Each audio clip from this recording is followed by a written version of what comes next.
It's that time. Revolution. From America's heartland and the banks of the mighty Mississippi, this is Steel Revolution.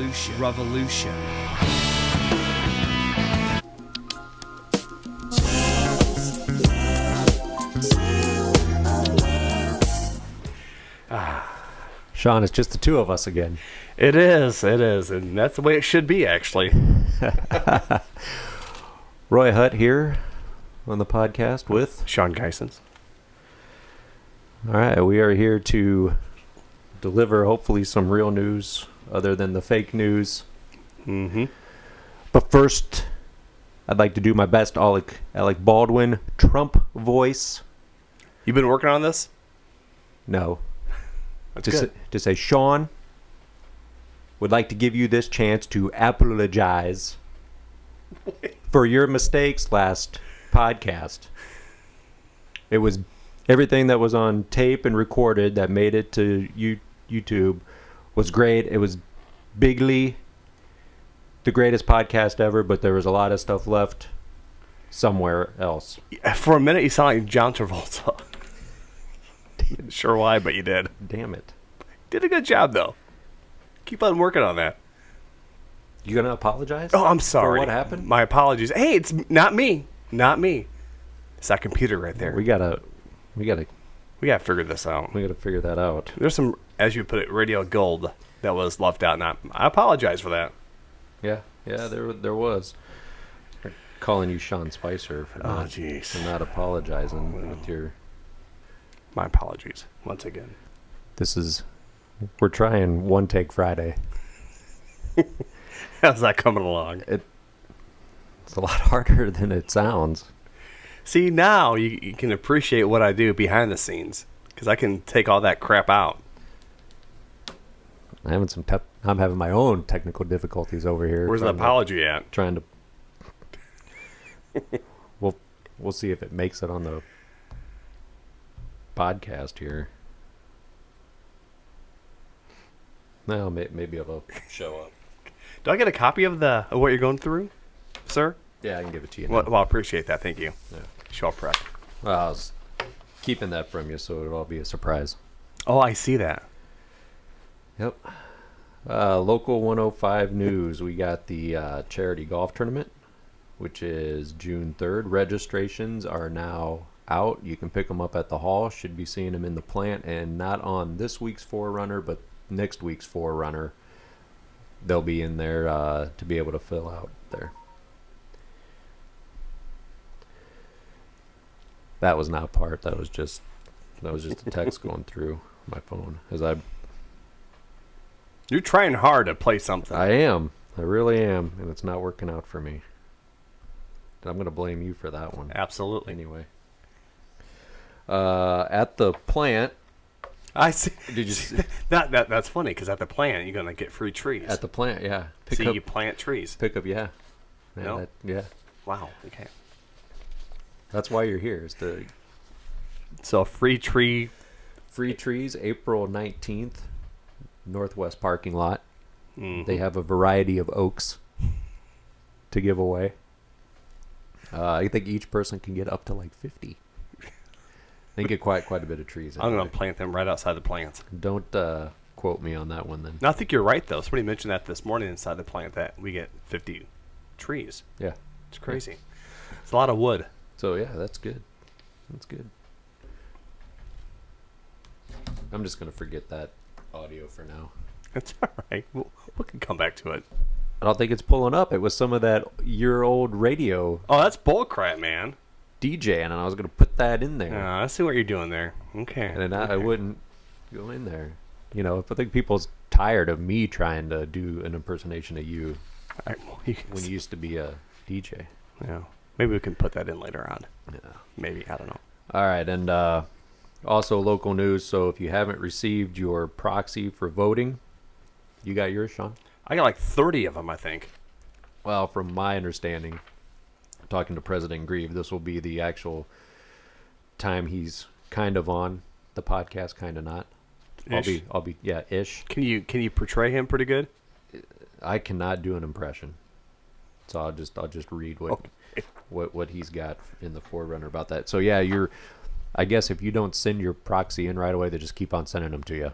Okay, that's why I got multiples. Yeah, I'd watch on there just to see if there's something different, because it may be a different fund of grouping of stocks that they're sending you. So just watch it. I know I got one, but I looked and the numbers were the same. Yeah, and same here. And the stock number was the same. So I guess what they're going to do is count the last one that they receive. Okay. So if you send in multiple, it's not like you're going to be. Now here's a question for you. I know don't do the blue, but do the white. But can you still sign the blue and send that in? I don't know. I just wouldn't send it in. I mean, people were asking. I mean, I'm not going to send it in, but people were asking me that. I wouldn't send it in at no, all. You can vote no to everything on the blue, but can you still? But I think then you're still voting the blue. That's proxy, right. Yeah, because you're still sending that blue in. Yeah, But regardless, I throw wouldn't the blue send it away in at all. Yeah, don't and send the white in. Yeah, send the white in.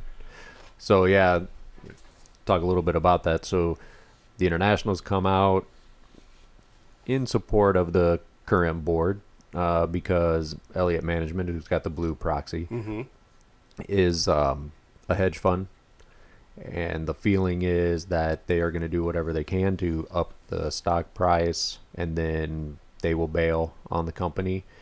And if it drives away customers, like let's say they go up to Boeing and say you're paying more for this metal, Boeing has to for now. Guess what happens when it's time to renegotiate or have a new contract? See you guys later. You screwed us last time. Yeah, they'll fly away. And then that's going to affect us. It won't affect them. They would have already got their money and they're long gone. So that is a fear. That's the word. Very short term. Yeah, very short term. That's the feeling from the international. It's the feeling from us here locally. The other thing is that there is capital projects. Feel what you want to feel about Klaus, but you can't argue with the previous CEOs before him and how much money wasn't invested into our plant, and now there's been quite a bit of money invested into our plant. If a hedge fund takes it over, you're not going to see that either, and we need those investments to keep our customers satisfied and to have good quality and to get them the products they need. So white proxy.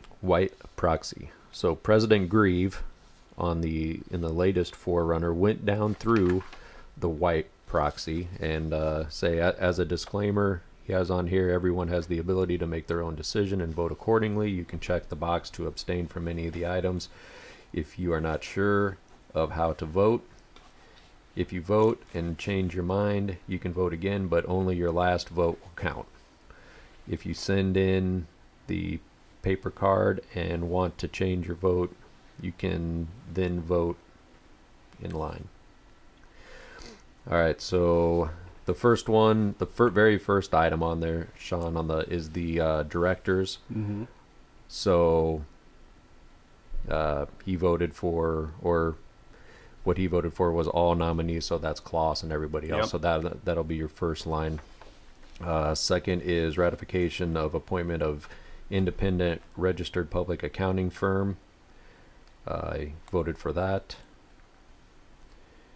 3 on there was approval of an advisory basis of executive compensation.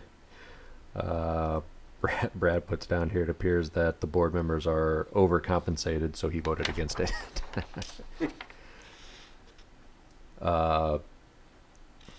Let's see, number 4, approval of advisory basis of frequency of advisory vote on executive compensation.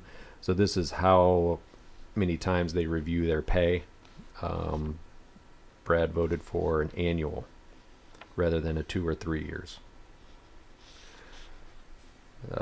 Amendment of articles of incorporation to eliminate supermajority voting requirement in the articles regarding amending Article 7th, fair price protection. This proposal removes the requirement of a supermajority needed to pass amendments to Article 7th.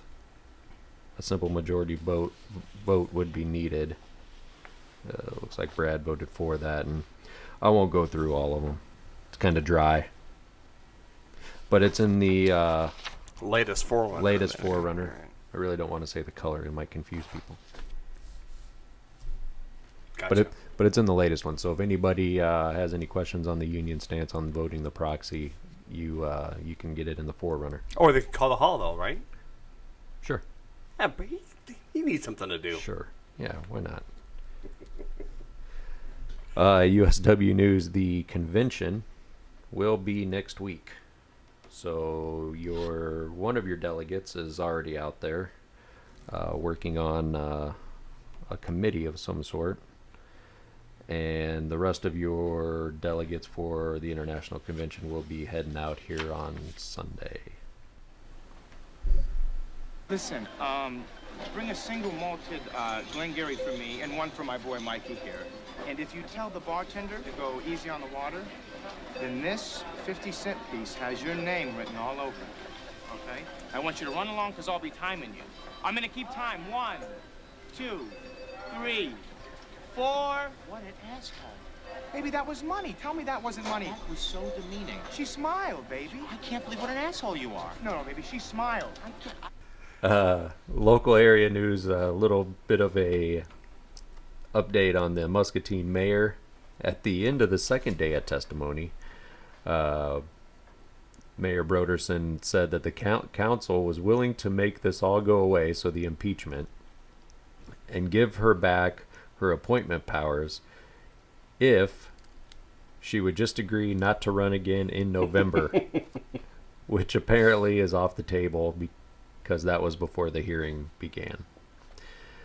After the end of the hearing, Broderson and her lawyer has made comments saying that they feel really good. Written briefs and proposals were due a few weeks ago, and they're due Tuesday, May 2nd. After reviewing the submissions, the council will then vote whether to remove Broderson from office. The vote requires a 2/3 majority for that decision. No deadline has been set for the timing of that decision. Did also read from the Muscatine Journal that there was a person that had over 1,000 votes, Sean, to impeach or to remove the city council. Oh, really? Just trying to, yeah. But I guess by Iowa law they can't do that. Iowa news, a little update that Brain Dead has signed the controversial legislation, one that was blocking raising the minimum wage, and the other scaling back worker compensation laws. House File 295 rolls back the minimum wage. You know, there were 5 Iowa counties that approved to up the minimum wage. Now they cannot do that. So on the downward spiral back to $7.25 an hour. The state teachers union, so along with the ASME, Council 61, I believe is what we reported a few podcasts ago, filed a lawsuit. Now the state teachers union filed a lawsuit challenging the collective bargaining law that went into place, or gutting the public sector collective bargaining.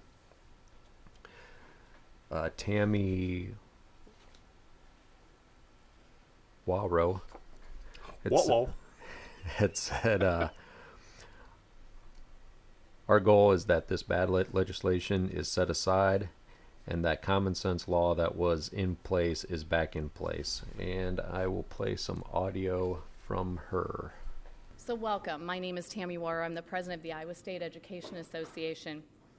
And today, on behalf of more than 34,000 education professionals, as well as more than 400 local associations, the Iowa State Education Association and the Davenport Education Association filed a lawsuit challenging the sweeping changes to Iowa's public sector collective bargaining law made by House File 291. The law, which was rushed through the legislature and passed with no input from those it targets, treats educators and their chosen representatives unequally and unfairly.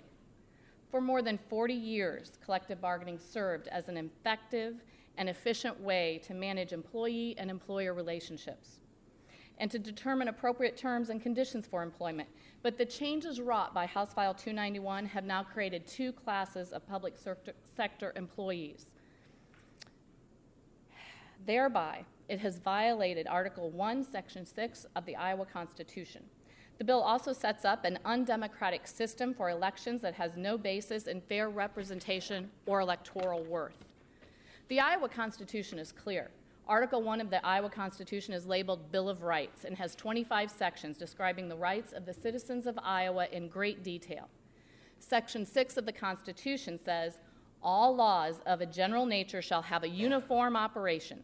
The General Assembly shall not grant to any citizen or class of citizen privileges or immunities which upon the same terms shall not equally belong to all citizens. This section is commonly referred to as the Uniformity Clause. So first, the lawsuit challenges House File 291 and its separation of public sector employees into a newly created, under-inclusive category of public safety employees, giving them the right to bargain over a wide range of workplace issues and arbitration remedies now that other public employee sector workers do not have. So currently, a fire marshal is able to bargain ways to keep the inside of a firehouse safe. Why can't a teacher bargain ways to keep the inside of a schoolhouse safe? A dispatcher in some locals are able to bargain his or her health insurance, including family coverage. But members of our unit are no longer able to do that. Why are the dispatcher's children more important than ours? We do not begrudge our brothers and sisters in other unions for their bargaining rights. To the contrary, we wish for them to keep what they have and for us to have what we used to have. We are grateful they fought alongside with us throughout this legislation. We simply wish to be equal and to have our rights restored. There you go. Good luck to those two labor unions as they move on with their lawsuits. As Sean, it's going to affect us. Hopefully they win, so because otherwise the next step is they'll come after private sector unions, and we'll be the next ones. Moving on to American news, AFL-CIO President Trumka laid out his vision for organized labor. This would have been Tuesday, which may have been a couple weeks ago, taking on both political parties for catering to moneyed interest instead of focusing on the plight of the American workers, the hallmark of what was Trump's campaign. President Trumka goes on to say Republicans and too many Democrats have rigged our economy to enrich a select few. Let's see, he also goes on to say give every worker out there the right to bargain with their employer for better wages, better working conditions, whether they are in a union or not. And we will play some audio from President Trumka. Unity, justice, and broad opportunity. And it's been done under the guise of creating jobs and justified by a fanatical economic theory that seeks to remove or destroy anything seen as a barrier to the free market, most especially unions. We see it in our trade deals that create special rights for corporations.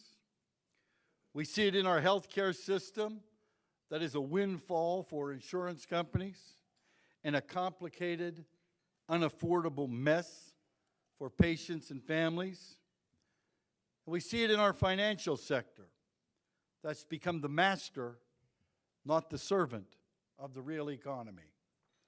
Above all, we see it in our outdated labor laws that allow employers to steal wages and unfairly restrict the freedom of workers to form unions.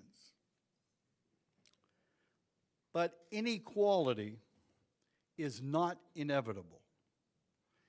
Inequality is a choice, and we can choose to do better. See, let me be perfectly clear. We will never solve the problem unless every worker has the power to bargain with their employer. Nothing else raises wages better or more fairly. Now, it would seem that the Bill of Rights, with its freedoms of speech and assembly, affords every worker the right to bargain with their employer. But that's not how the system works in practice.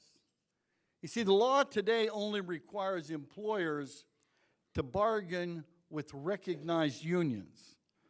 So we're proposing something bold, something better.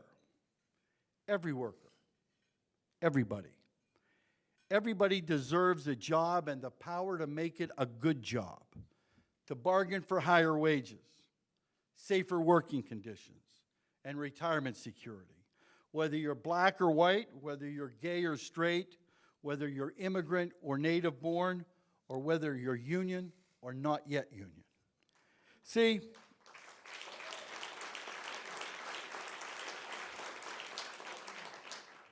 if you tend the crops in North Carolina, or you clean the rooms in New York City, if you're an engineer in Seattle, or an auto worker in Mississippi, you should have the right to bargain with your coworkers for a better life. And employers should have to abide by that. I like that. What do you think about that? Yeah. Some good audio there from AFL-CIO President Richard Trumka. I bet he hates his name right now. Because every time you say it, I think of Trump. Yeah. I know he said Trumpka, but anyway, moving on. Sorry.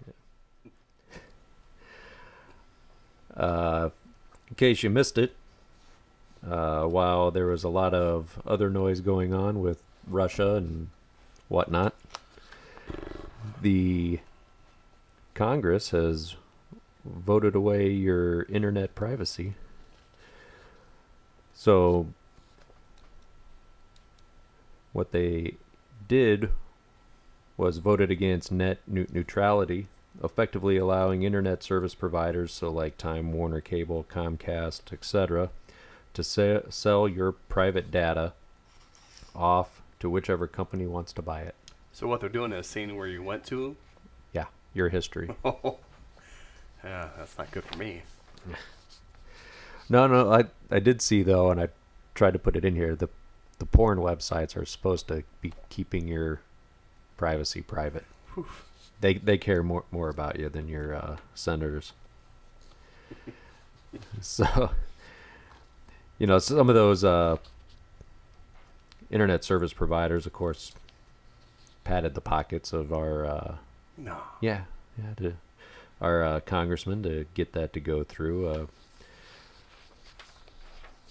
Probably making some donations to their next campaign run. But one person's come out against it. Cards Against Humanity, Sean? You ever played that? You haven't played that? No. Oh. We're going to have to get together and play that game. It's a pretty fun game. Its creator, Max Timken, came out with a tweet while this was going through Congress. And I quote, "If this shit passes, I will buy the browser history of every congressman and congressional aide and publish it at Speaker Ryan." So I know he's working on that, and I hope he makes it happen. Buy him. Let's see what those guys are looking at. Yeah, let's browse what they're browsing. Yeah. Browse? Browse? Yeah, it sounds like blouse. Blouse? Yeah. Canadian.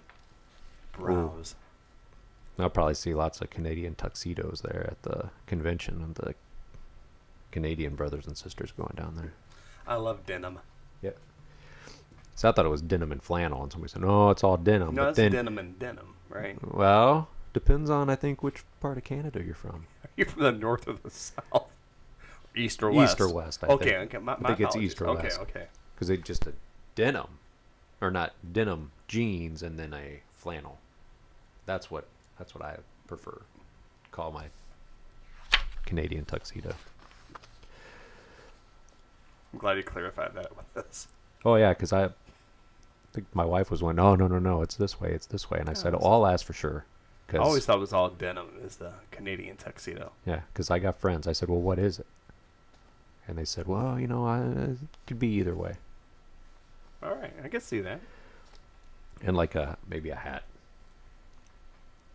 So I think as we speak, the Senate is getting ready to go nuclear and confirm Gorsuch. That's right? Yeah, I think they confirmed him already this morning. Yeah. Did they do it already? You say Gorbachev? Might as well be. Might as well be. Jeez. Yeah, I think they did confirm him this morning. Oh, okay. So part of what Sean was apologizing for was that did not make it on the previous podcast, but I believe I found, actually I think it's in my links I sent to you in a text, Sean, so hopefully I can pull that up. It's got some audio about him, and it strikes a chord with me at being the son of a Teamster. My grandpa was a Teamster, truckers. My dad was over the road trucker. So there was this guy employed by a trucking company, broke down and pretty much freezing to death, and called the dispatcher, said, I got to leave the truck. They wanted him to stay. Anyway, they fired him. This went back and forth in the courts, and the one justice that really voted against them and gave them the hardest time was Gorsuch. So it doesn't surprise me that when you have a businessman in the White House, Sean, who's he going to appoint to the Supreme Court? A guy that takes care of business, which that's what that guy was protecting the company. To hell with the freezing to death in a truck on a -4 day or whatever it was. Who was going after him though with the questions?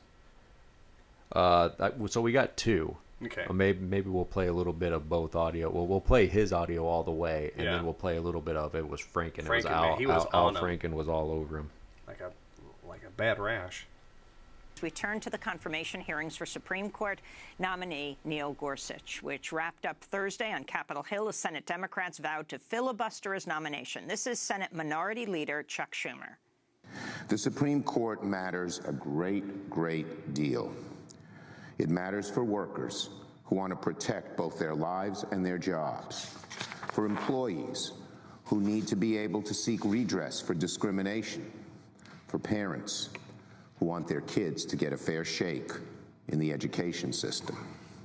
It is with all this in mind that I have come to a decision about the current nominee.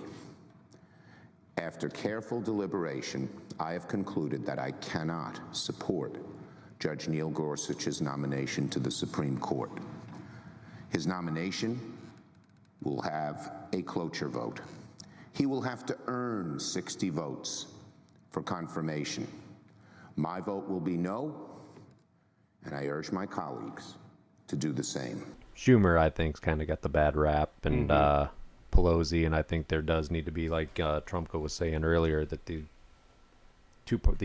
parties that we got now have lost touch with workers, and I agree, and I don't normally agree too much with that. In January of 2009, I was working as a commercial truck driver for Trans Am Trucking Incorporated of Olathe, Kansas. I was hauling a load of meat through the state of Illinois. After stopping to resolve a discrepancy in the location to refuel, the brakes on the trailer froze. I contacted my employer and they arranged for a repair unit to come to my location. I expected that help would arrive within an hour. I awoke 3 hours later to discover that I could not feel my feet. My skin was burning and cracking.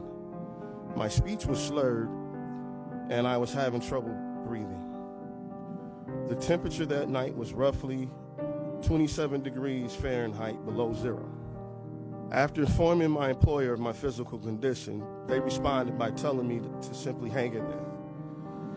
As I sat there physically suffering in the cold, I started having thoughts that I was going to die. I decided to try to detach the trailer from the truck and drive to safety. Before I left, I called my employer to notified them that I had decided to head for shelter, and they ordered me to either drag the trailer or stay put.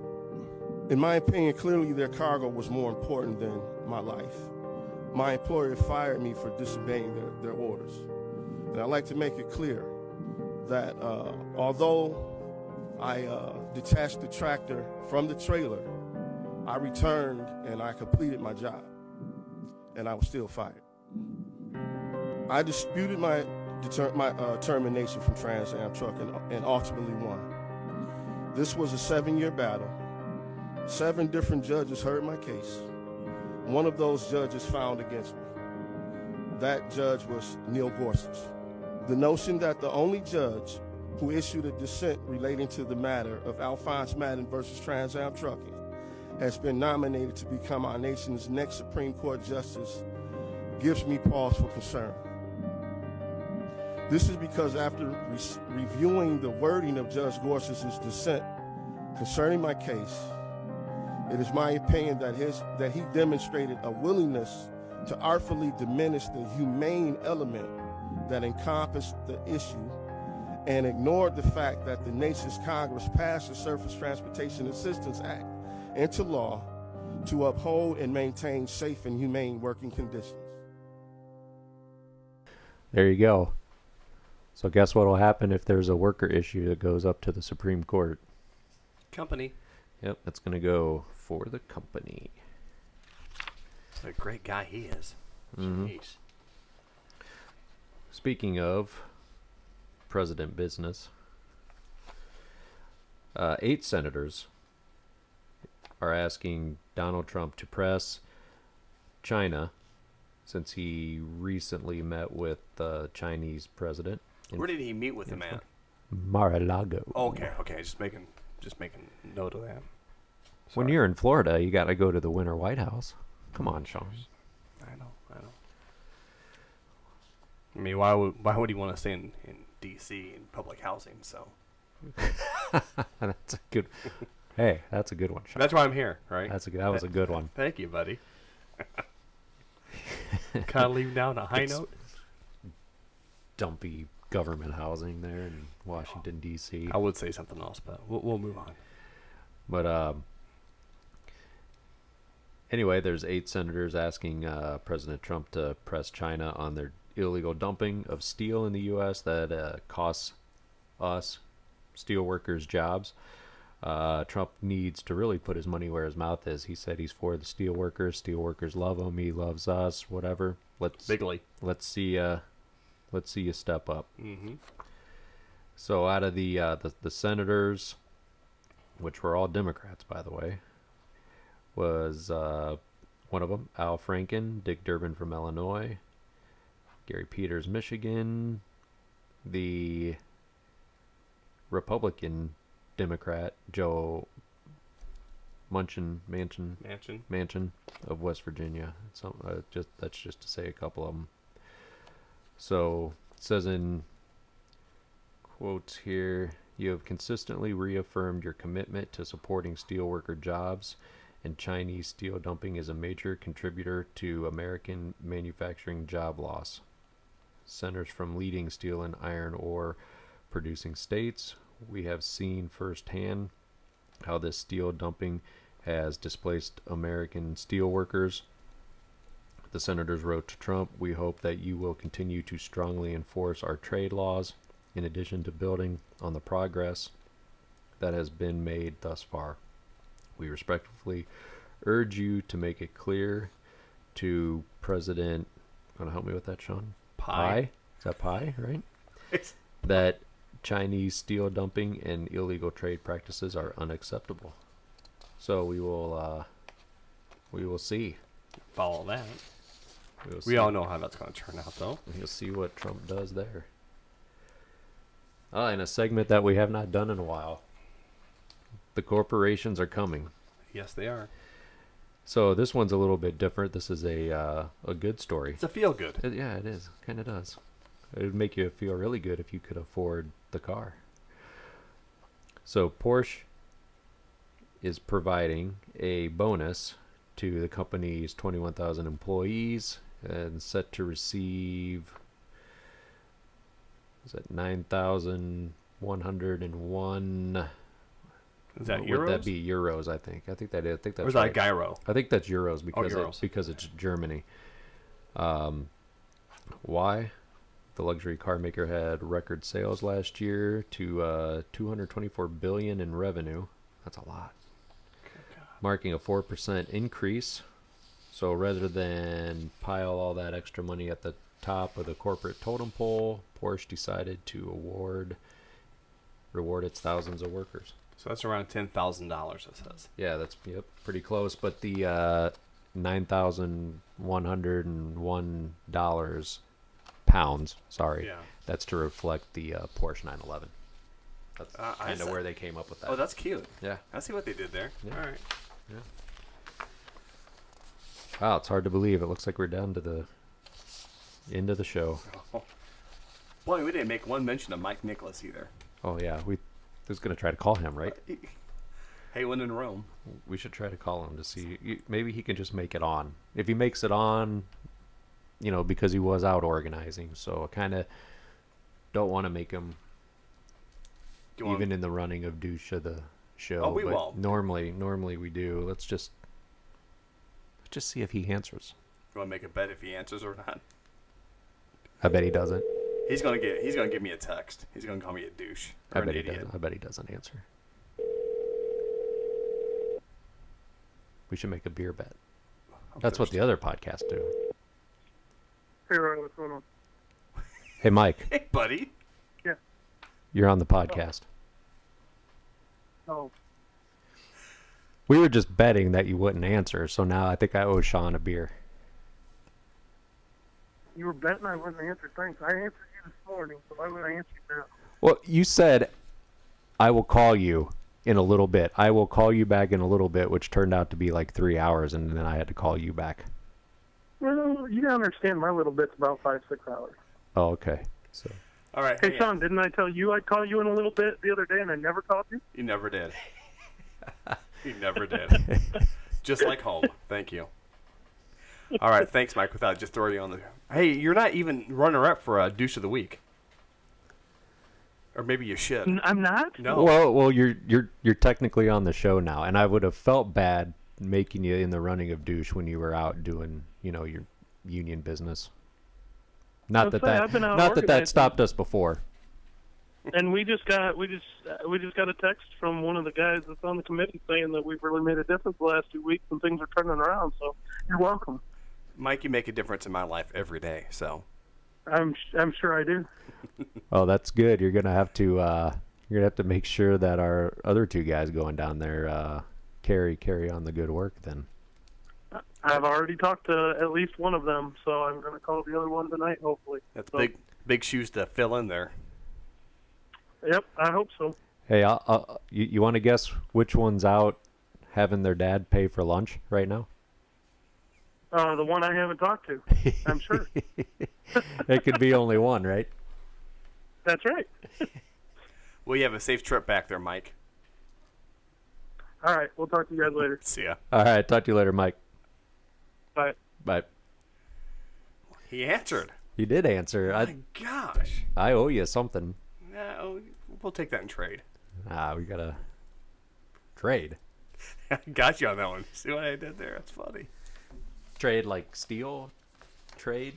Fair trade? Yeah, we'll talk about that later. Okay. So, douche of the week. Douche. Oh, yeah, man. Wow. Geez, there could be.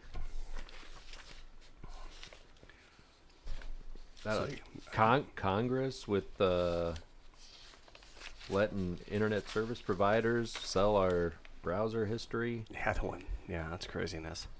What about that? The Supreme. How do you pronounce his name? Gorsuch. Gorsuch. Yeah, because I think when we brought him up before, it was the last podcast which we did Rauner. Ooh, that's a good one, Sean. I do like that one. We're gonna go with douche of the show. There's well, we usually do 2 or 3 people that have to be runner-up. We can't do Nicholas though. I would love to. No, put him on the list, but we I can't. don't think so. And we got. I know. Brad. We used some of Brad Greaves' work on here, so we'll say I talked for Brad. Yeah, technically. So we'll leave Brad off too. So, Okay. Do you just want to do 2, or is there 3 here? We got Congress, like you mentioned. Congress, Gorsuch. You got Brain Dead a little bit, but he's always making the list though. He's always in there. So let's just make Brain Dead 3rd. Okay. And then who do you want for 2nd, Sean? I'll let you. You have a mic this time. You should be able to. You do 2nd and 1st. You have Gorsuch and Congress. How about Gorsuch? Okay. Is he a douche? Well, Yeah. we all know he's Yeah. a douche, but does he get the honor for this show? Yeah, he is the douche of the show. Okay, well, there he is. The douche of the week. Or the douche of the show, Douche excuse of the me. show, yeah. Can't do that. Can't do that anymore. No, we can't. All right, until next time. All right. We'll talk to you then. Thanks for listening. All right, bye-bye. Bye. This has been Steel Revolution. You can follow us on Facebook at facebook.com/Steel Revolution Podcast. Questions or comments, email us steelrevolution105@gmail.com. Steel Revolution is a production of Steelworkers 105, Bettendorf, Iowa. Steel Revolution. The opinions expressed on this podcast are those of the individuals and do not reflect any official view of the United Steelworkers, USW Local 105, or its officers or sub-board members for officers.